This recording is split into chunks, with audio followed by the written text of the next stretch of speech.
everyone, welcome to Quick Bites with TA. Today we're going to be making pesto.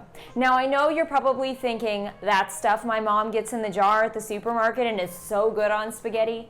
Yes, but not store-bought. We're gonna make it homemade because it's so much better homemade and it's simple to make. To make this, we're going to need a 1/4 cup of nuts. You can use any type of nuts. Today I'm using cashews.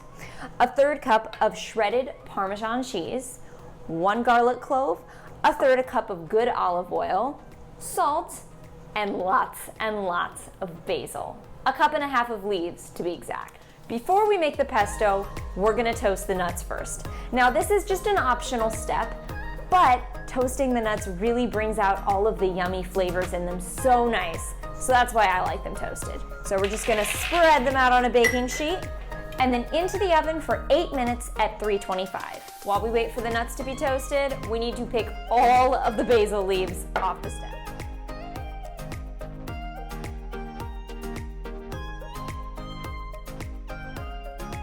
Once the nuts are toasted and the basil is picked, it's time to make that pesto.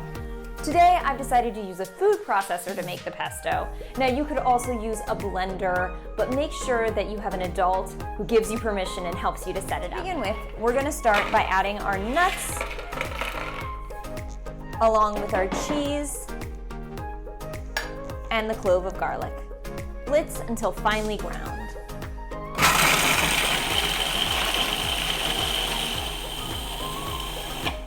Like that. Then we're gonna add all of the basil.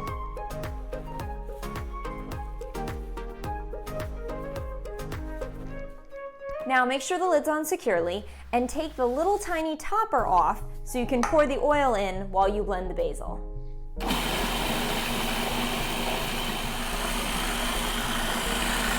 Process until smooth. You may need to wipe down the sides. Make sure the blender or the food processor is definitely off when you do this. Season with salt. You'll want about a teaspoon and blend again. You want to make sure to taste it to check to make sure that it's seasoned correctly. More salt. Once you're happy with the flavor, transfer it to your favorite bowl and enjoy with whatever you like.